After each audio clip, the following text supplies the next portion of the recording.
My parents actually took me to court for buying a house. No joke. Last month, I finally got my first home after 10 years of grinding, living on instant noodles, and saving every penny. And the reward? A court summons from my own parents. My parents took me to.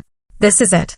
The moment I thought I'd achieved the impossible, the ultimate dream I'd clawed and fought for over a brutal, relentless decade.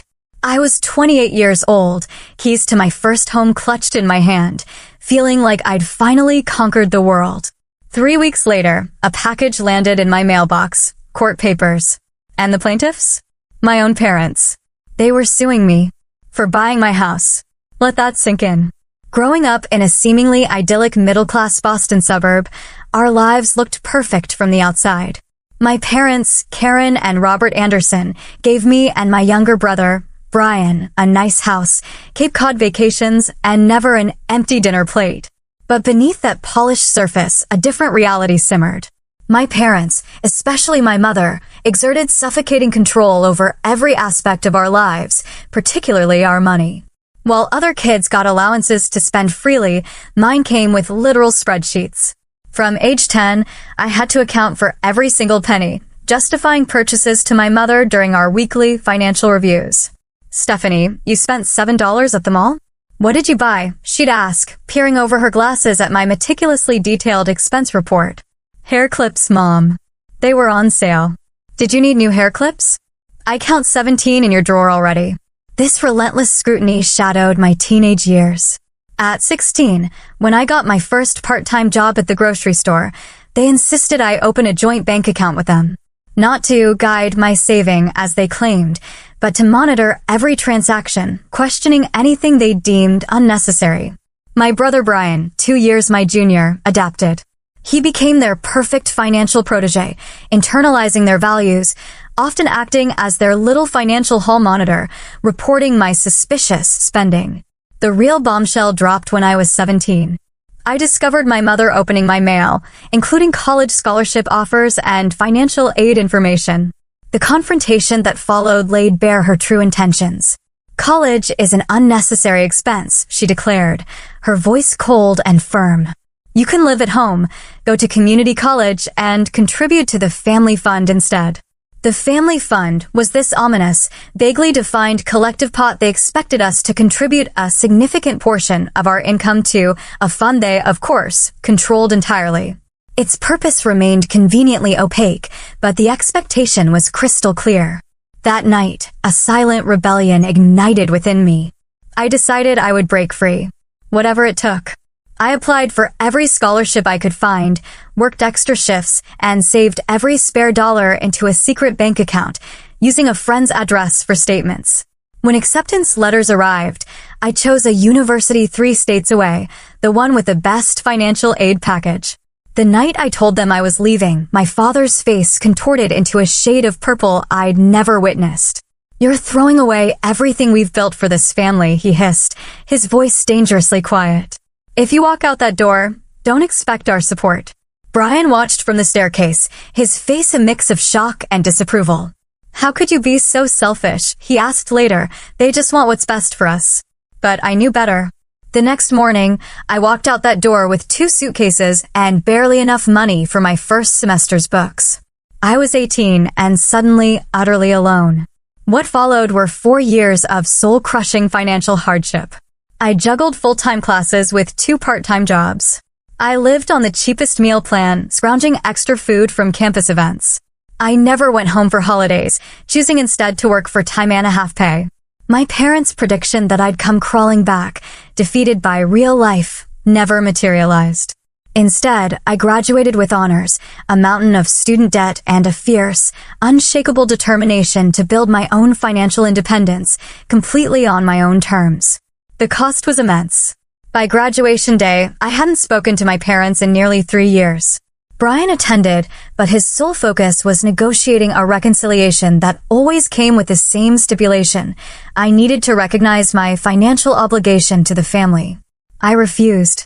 I carried the burden of being financially alone in the world, but also the burning desire to one day own something truly mine, something no one could ever control, monitor, or take away. Little did I know, This dream would eventually lead me to face my own family in court. After college, I landed an entry-level marketing job in Philadelphia. The salary? A meager $32,000. Not terrible for a first gig, but hardly enough to thrive in a major city, especially with $45,000 in student loans looming over me.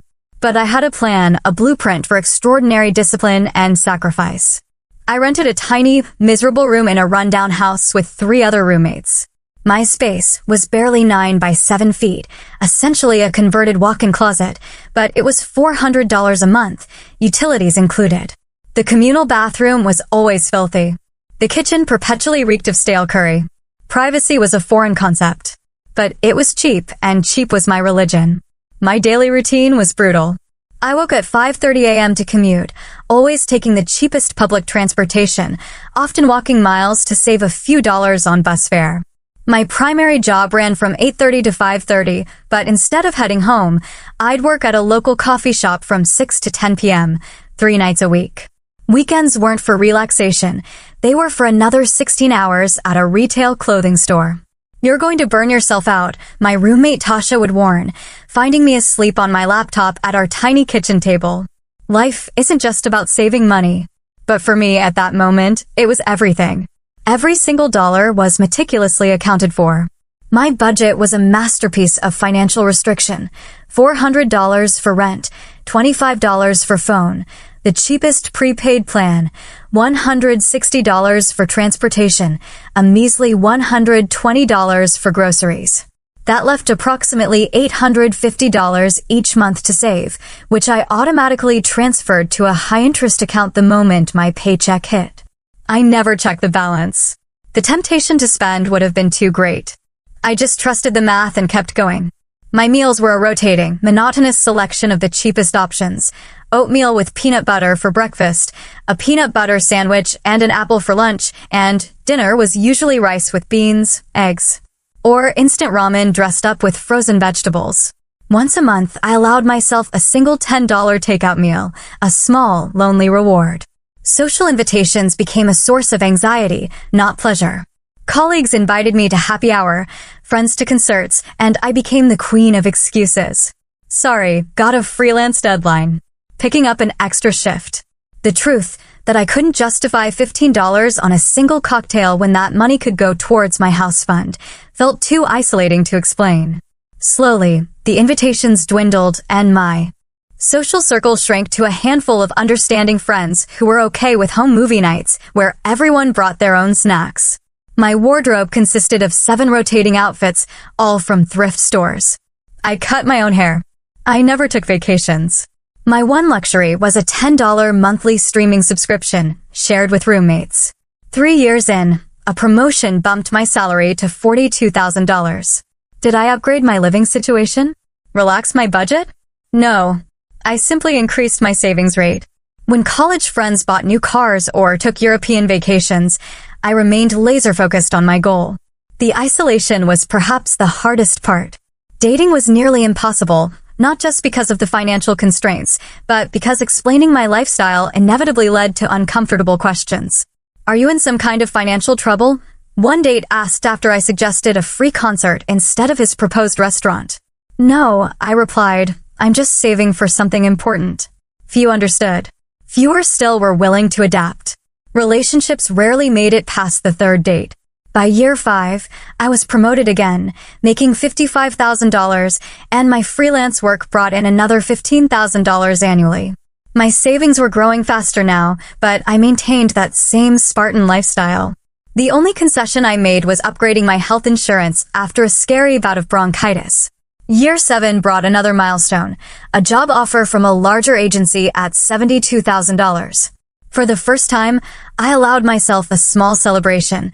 I ordered takeout and ate it on my bed, calculating how this boost would accelerate my timeline.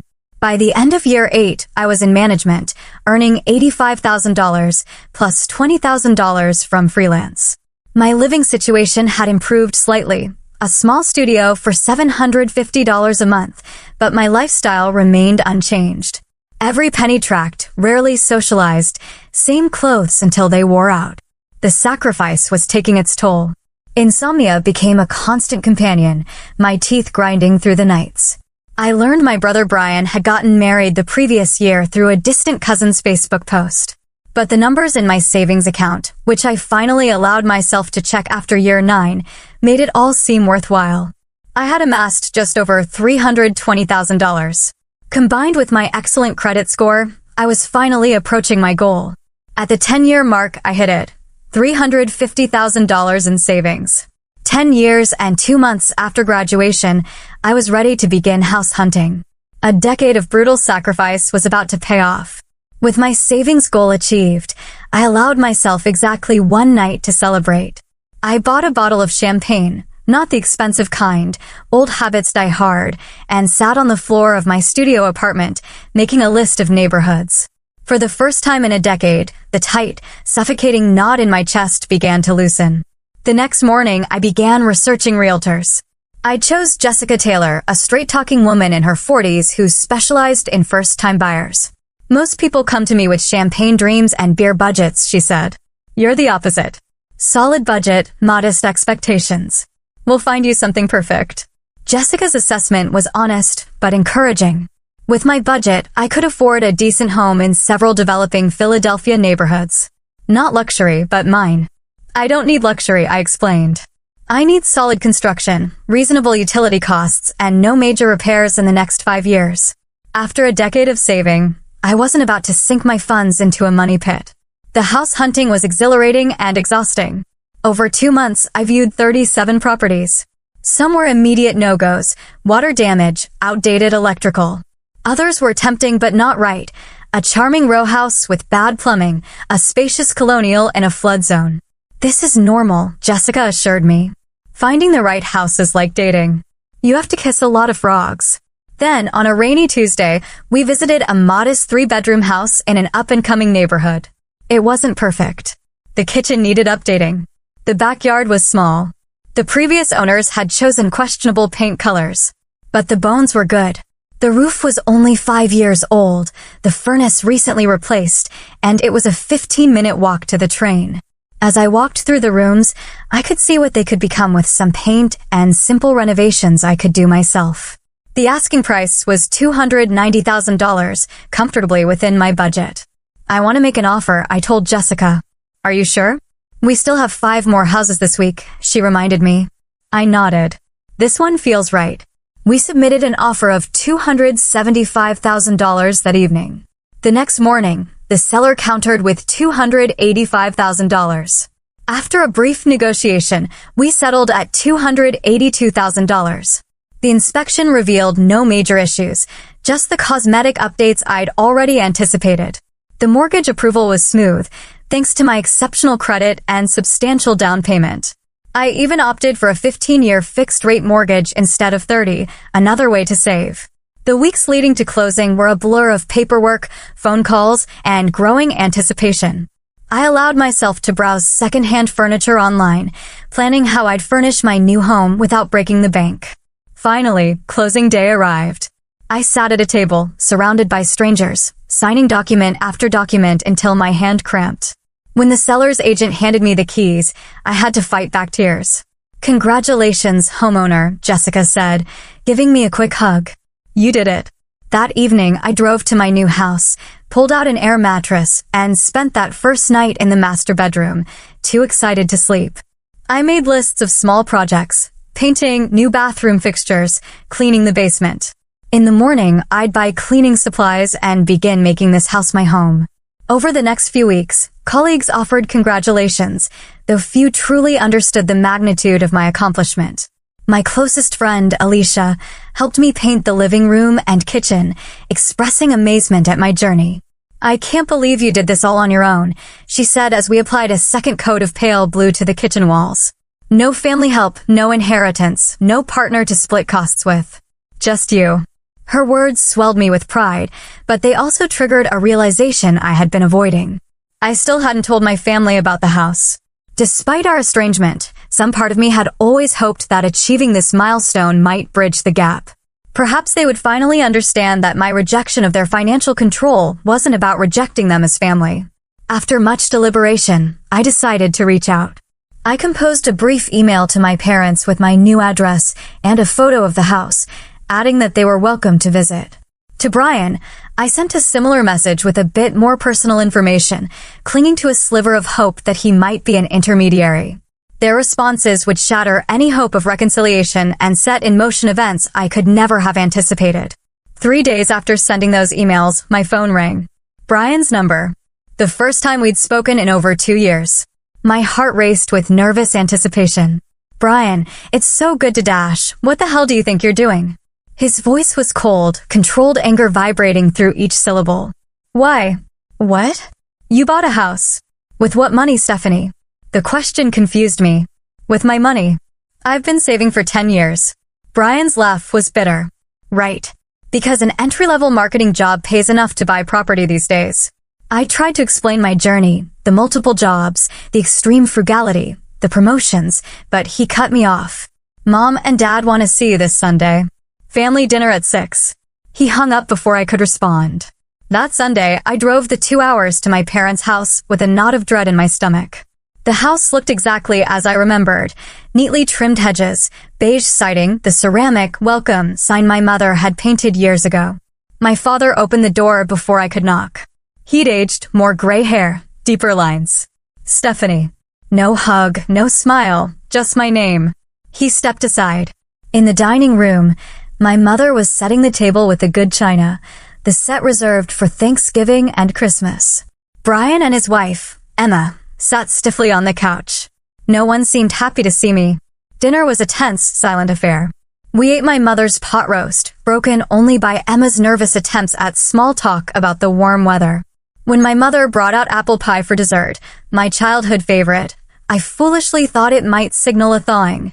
As I took my first bite, my father cleared his throat. So, Stephanie, tell us about this house. I described the property with cautious enthusiasm, the neighborhood, the small yard, my renovation plans. And how much did this house cost? My mother asked, her fork poised. $282,000, I answered honestly. That's quite a sum, my father said. And you managed to save this all by yourself? With no help. Yes. I've been working multiple jobs and living extremely frugally. It hasn't been easy, but Dash, that's not possible, my mother interrupted, setting down her fork with a sharp clink against the china. Not with your salary and student loans. I've been promoted several times, and I do freelance work, I explained, my appetite gone. I can show you my savings records if you don't believe Dash. What we believe, my father said, his voice dangerously quiet, is that you've taken what isn't yours. The accusation hung in the air like poison. I looked around the table. My father's clenched jaw, my mother's thinned lips, Brian's refusal to meet my eyes. What are you talking about? I haven't taken anything from anyone. My mother's laugh was brittle. 10 years of not contributing to the family fund. 10 years of keeping what should have been shared. And now you flaunt your selfishness by buying property. I struggled to comprehend. The family fund? But I haven't lived at home or received any financial support from you since I left for college. That's not how family works, Stephanie, my father said. Everyone contributes. Everyone benefits. Your brother has been contributing 30% of his income since he started working. That fund was meant for all of our futures, including yours eventually. But you never told me what the money was for. I protested. And I've been supporting myself entirely. Which was your choice, my mother snapped. But the obligation remains. We calculate you owe approximately $95,000 to the family fund based on what your income should have been these past 10 years. I nearly choked. You expect me to give you $95,000 for what? For your family. Brian finally spoke, looking up, disappointment etched across his face. Emma and I have delayed having children because we're contributing responsibly. We've put off buying our own home. Meanwhile, you've been hoarding money for yourself. That's not fair. I cried, my voice rising. I worked 3 jobs at times. I lived in a closet-sized room. I ate ramen noodles for years to save this money. And now you'll make it right, my father said firmly. You'll sell the house, contribute what you owe to the family fund, and we can put this unpleasantness behind us. I stood up so quickly my chair tipped backward. I will not sell my house. That money is mine. I earned every penny through sacrifice you can't even imagine. My mother's face hardened. Then you leave us no choice. 2 weeks later, a courier delivered legal papers to my new home. My parents were suing me for $95,000, claiming I had misappropriated family resources and breached family financial agreements. They demanded the court place a lien on my new house until I paid what they claimed I owed. I sat on my newly purchased secondhand couch, legal documents trembling in my hands as the full weight of their betrayal crashed over me. The family I had hoped to reconnect with wasn't just rejecting me, they were trying to take the one thing I had worked a decade to achieve. The morning after receiving the lawsuit, I called in sick to work for the first time in my professional life. I spent hours researching online, trying to understand how my parents could possibly have legal grounds to sue me for money I had earned myself. Concepts like constructive trusts, implied contracts, familial financial obligations left me increasingly panicked. Could they really take my house? Could a decade of sacrifice be erased by some obscure legal principle I'd never heard of? By noon, I realized I needed professional help. I couldn't afford an expensive attorney, but I certainly couldn't afford to lose my house. After calling 8 law firms, I found Michael Rivera, a family law attorney who offered a free initial consultation. "This is unusual," Michael said, reviewing the lawsuit documents in his modest, cluttered but organized office. He himself was rumpled, but had sharp, perceptive eyes. "Is it even legal?" I asked, my voice thin. "They haven't given me any money since I was 18. How can they claim I owe them anything?" Michael leaned back. "They're claiming a constructive trust, essentially arguing there was an implied agreement you'd contribute to this family fund. They're saying your ability to save money was only possible because of the advantages they gave you, raising you, educating you, instilling financial discipline. But that's what parents are supposed to do." I protested. "I agree. But family law can get complicated. The good news is their case seems primarily built on emotional appeals rather than solid legal ground. The bad news is defending yourself won't be cheap or quick." Michael's retainer was $3,500, money I had earmarked for painting the exterior of my house. I wrote the check with a shaking hand, the first major unplanned expense in over a decade. Over the next few weeks, Michael helped me prepare my defense. We gathered every financial record, bank statements, pay stubs, tax returns documenting my income and savings for 10 years. I contacted former roommates who could testify to my frugal lifestyle, employers who could verify my jobs, even the college financial aid office for records showing I had received no parental support. Meanwhile, the lawsuit took an enormous emotional toll. I had trouble sleeping, often waking in a cold sweat from nightmares where I was homeless again. I lost weight, my clothes hanging loosely on my already slim frame. Coworkers noticed my distraction, but I couldn't bring myself to explain that my own parents were trying to take my house. 6 weeks after receiving the lawsuit, we had our first court appearance, a preliminary hearing. Walking into the courthouse, I spotted my parents and Brian sitting on a bench. My mother wore her church clothes, a conservative blue dress, pearl necklace. My father, his only suit. They looked like respectable, concerned parents, exactly the image they wanted to project. They didn't acknowledge me as I passed. Inside the courtroom, their attorney, James Wilson, was an imposing man in his 60s, perfectly tailored suit, an air of absolute confidence. As he spoke, he painted a picture of parents who had sacrificed everything, only to have one child selfishly refuse to participate in the family's financial collective. "The Andersons created a family fund that all members contribute to, Your Honor," Wilson explained smoothly. "This has been a family tradition, explicitly discussed since their children were teenagers. Brian Anderson has faithfully contributed his share.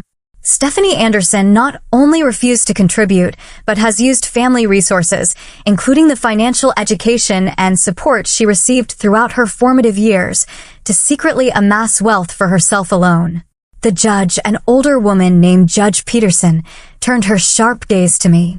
"And you're claiming there was no such agreement, Miss Anderson?" Michael stood. "Your Honor, my client acknowledges her parents mentioned a family fund, but there was never any agreement that she would contribute. More importantly, she has been financially independent since age 18, receiving no support from her parents during college or beyond. The money she saved was earned entirely through her own hard work, often working 3 jobs simultaneously while living in substandard housing to maximize her savings." The judge reviewed our documents. You claim to have saved $350,000 for a house down payment while working entry-level jobs? Yes, Your Honor, I replied, finding my voice. I can document every dollar I earned and saved over the past decade. Impressive, if true, she mused, turning back to my parents' attorney. Mr. Wilson, what evidence do you have of this alleged agreement beyond the family's verbal claim? Wilson presented several exhibits, birthday cards I'd sent years ago mentioning being family-minded, a high school essay about financial responsibility, family photos showing what he called a close-knit unit with shared values. It seemed flimsy to me, but Judge Peterson took it all in without revealing her thoughts. This case requires more detailed examination, she finally said. I'm scheduling a full hearing for next month. In the meantime, no liens will be placed on Miss Anderson's property, but she is ordered not to sell or refinance the property until this matter is resolved. As we left the courtroom, I felt a momentary relief that my house wasn't immediately at risk. But the battle was far from over. Round one to us, Michael said quietly. But they're going to come back stronger. They'll likely try to depose some of your friends, colleagues, maybe even your college roommates, looking for any statement you might have made about family financial obligations. The next few weeks were a blur of preparations. I took unpaid time off work to help Michael, further straining my now limited finances. We gathered additional documentation, letters from former employers praising my work ethic, statements from college financial aid officers confirming no parental support, even receipts proving my extreme frugality. My parents' attorneys sent intimidating requests for documents, everything from my childhood diaries to records of every conversation I'd ever had about the family fund. Michael assured me these were largely scare tactics and helped me respond only to legitimate legal requests. 2 days before the full hearing, I received a text from Brian. Asterisk, it's not too late to settle this. Sell the house, contribute what you owe, and we can be a family again. Asterisk, I didn't respond. The morning of the hearing arrived with a knot of anxiety so tight in my stomach I couldn't eat breakfast. I dressed in the most professional outfit I owned, a navy blue dress from a consignment shop, saved for important client meetings. The courtroom seemed more crowded this time. My parents had brought several family friends as character witnesses, my Aunt Martha, Pastor Collins from their church, the Wilsons, longtime neighbors who had watched me grow up. On my side of the courtroom sat 2 former roommates, my first boss Allison from the marketing firm, and Alicia, my closest friend. The contrast wasn't lost on me, family versus chosen family. The hearing began with my parents' testimony. My father spoke about the family's long-standing financial philosophy, claiming it had been clearly communicated to both children from an early age. We always taught our children that family comes first, he said solemnly. Financial resources are to be shared for the collective good.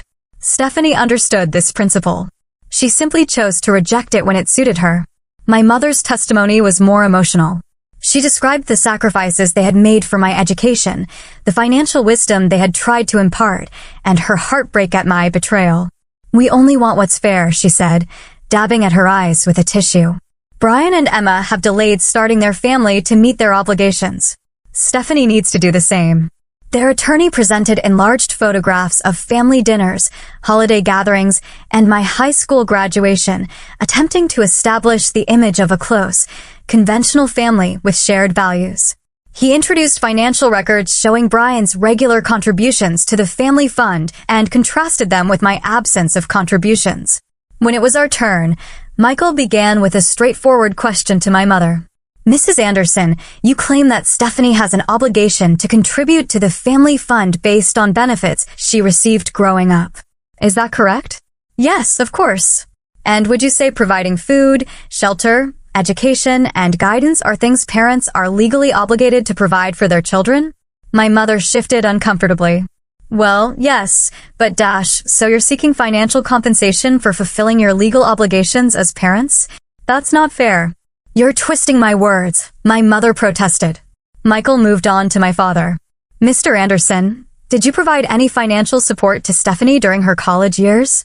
She chose to attend an expensive out-of-state university against our advice, my father replied stiffly. We would have supported her if she had followed our financial plan. So that's a no, Michael clarified. And since her college graduation, have you provided her with any financial assistance whatsoever?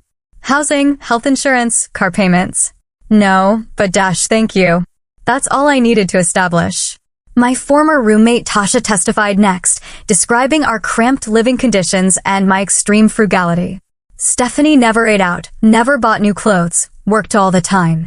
We used to worry about her because she never did anything fun.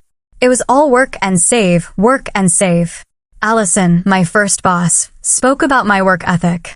Stephanie was always the first to volunteer for overtime. She took on projects no one else wanted for the extra compensation.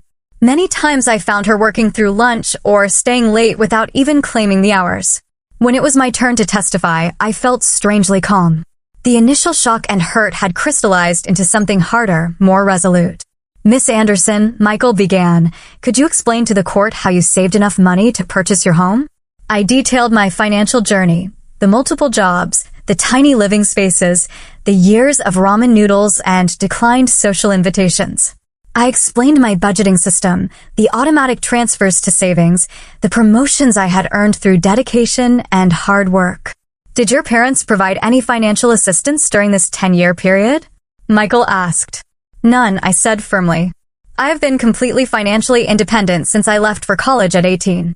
And was there ever an explicit agreement that you would contribute to this family fund? No. It was mentioned as something they expected, but I never agreed to it.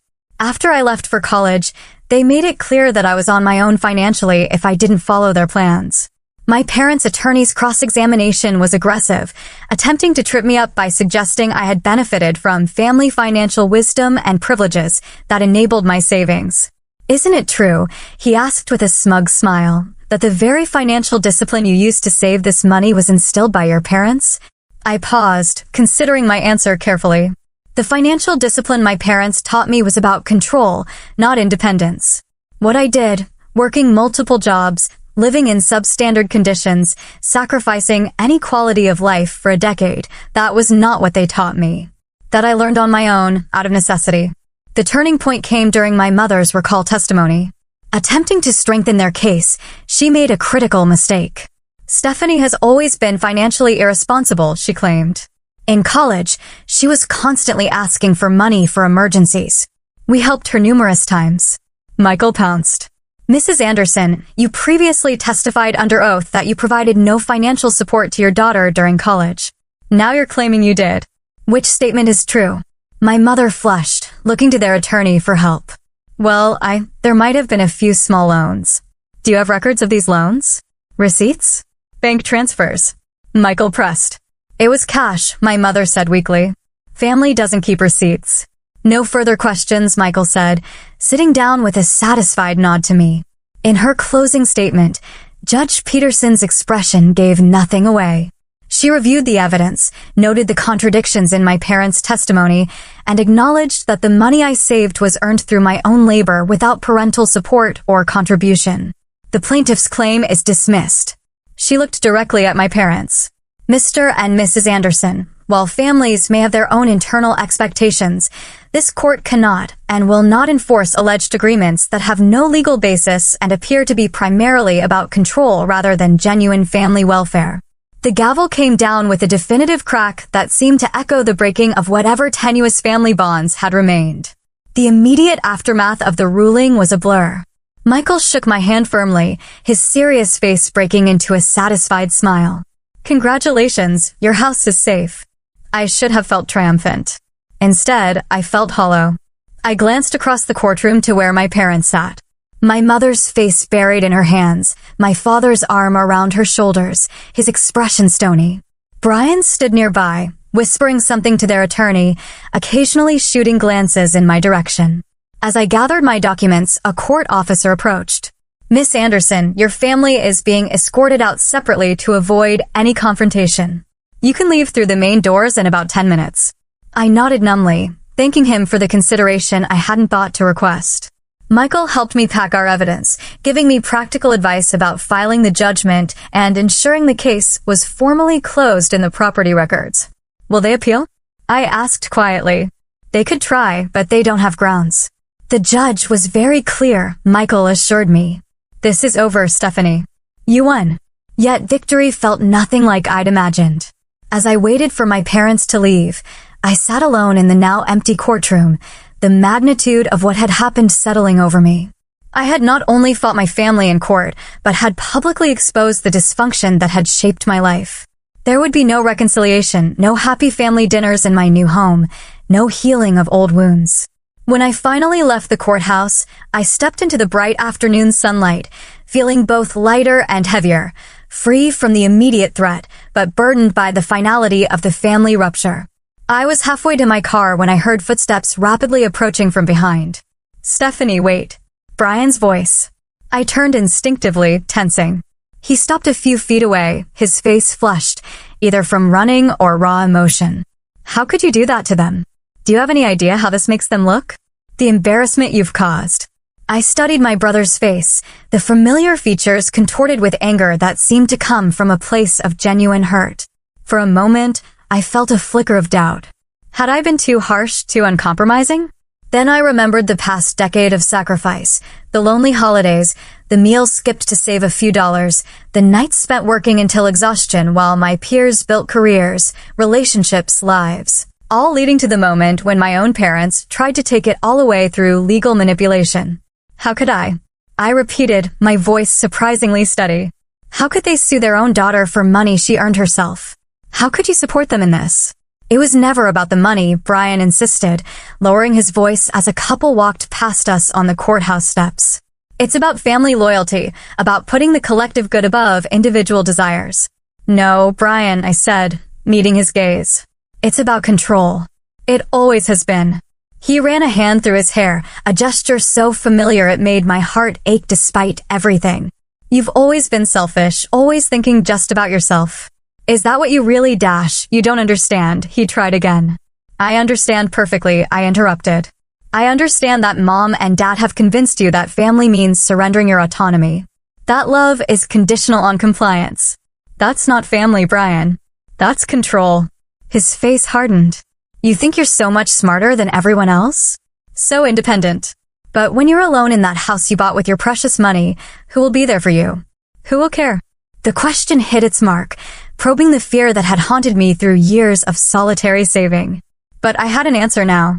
People who love me without conditions, I said quietly. Friends who support my dreams instead of trying to own them. That's the family I've built while you were busy being the perfect son. Brian stepped back as if I'd physically pushed him. They're right about you. You're not just selfish, you're cruel. I'm sorry you feel that way, I said, and I meant it. My door is always open if you ever want to have a relationship that isn't defined by mom and dad's rules, but I won't apologize for building a life on my own terms. He turned away without another word, walking quickly toward the parking lot where our parents presumably waited. I watched him go, the last fragile thread connecting me to my biological family severing with each step he took. That evening, I sat on the floor of my living room, surrounded by the sparse furnishings I had carefully selected. The victory felt both profound and painful. I had defended my right to the fruits of my labor, but at the cost of any hope for family reconciliation. I reached for my phone and called Alicia. It's over, I told her when she answered. I won. That's amazing, she exclaimed. We should celebrate. I'll bring champagne, the good kind this time. I found myself smiling despite everything. Could you also bring those friends you mentioned? The ones who are good at painting? I think it's time I finally finished making this house a home. 2 hours later, my empty living room was filled with Alicia and 4 of her friends, all armed with paintbrushes, pizza, and genuine congratulations. As we worked on painting the hallway the soft green the first had carefully selected months ago, I realized something important. Family isn't always here born to. Sometimes it's who you choose and who chooses you back. The weeks following the court victory brought a strange mixture of peace and pain. With the legal threat removed, I could finally focus on truly settling into my home. I painted each room with colors I had meticulously researched for the perfect balance of calming and energizing. I scoured thrift stores and clearance sales for furniture that expressed my personal style rather than just meeting minimal functional needs. Slowly, my house began to feel like a home earned through sacrifice and protected through determination. But the emotional aftermath of the court battle lingered.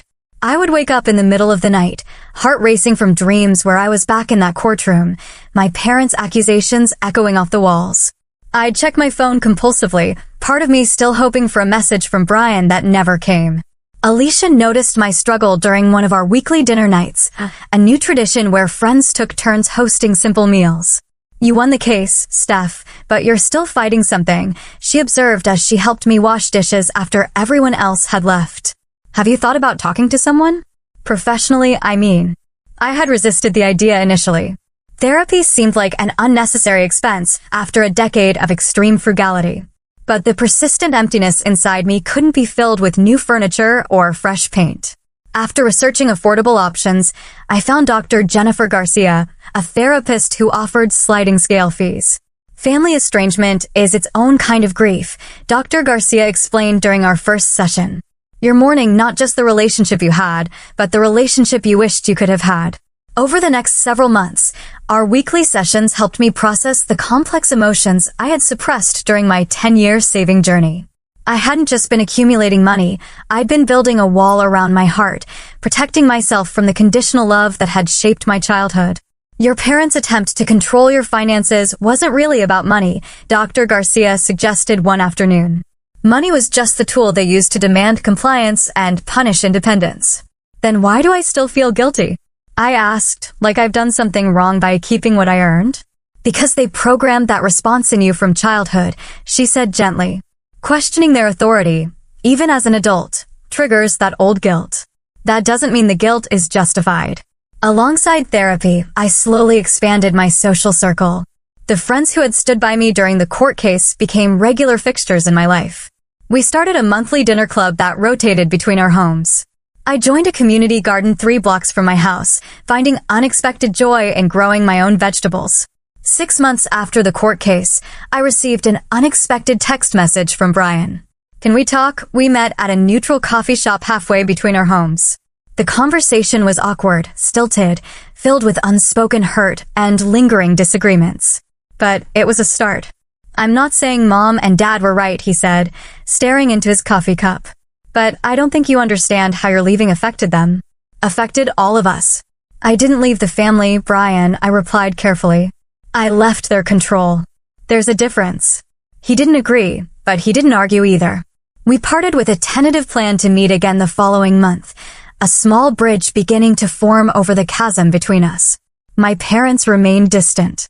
Through Brian, I learned they had told extended family that I had legal troubles, but didn't specify the nature of the court case. The family narrative had been rewritten to preserve their image while casting me as the problematic child. It hurt, but with Dr. Garcia's help, I was learning to separate their perception from my reality. "You can't control their story about you," she reminded me. "You can only live your truth and let the results speak for themselves." And the results were speaking. A year after winning the court case, I received a significant promotion at work. The house I had fought so hard to keep was increasing in value as the neighborhood continued to develop. I had even started a small emergency fund for others in situations like mine, people escaping financially controlling relationships who needed temporary support. The most profound change, however, was internal. The anxious vigilance that had driven me through a decade of extreme saving had gradually softened.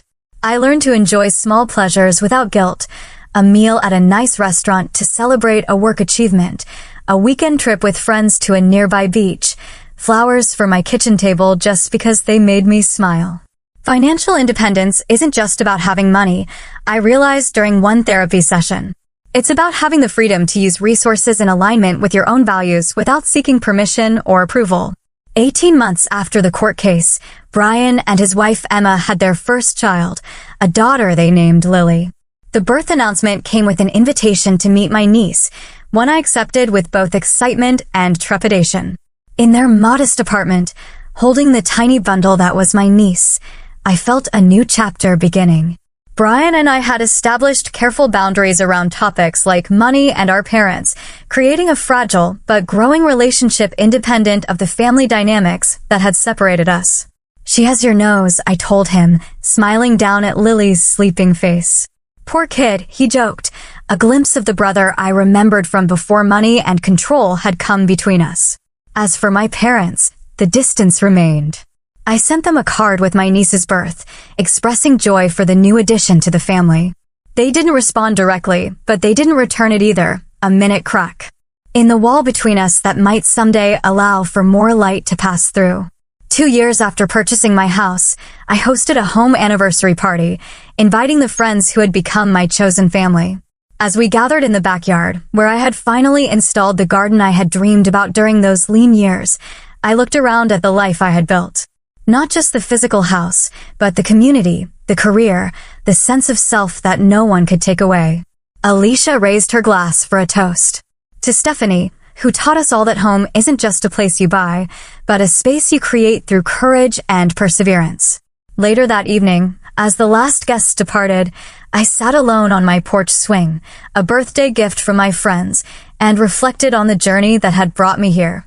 The decade of sacrifice, the painful family confrontation, the ongoing work of healing. The hardest lesson hadn't been how to save money or how to defend myself in court. It had been learning that sometimes the people who should support you most are the ones you need to establish the firmest boundaries with. That true family is defined not by blood or obligation, but by respect and unconditional support.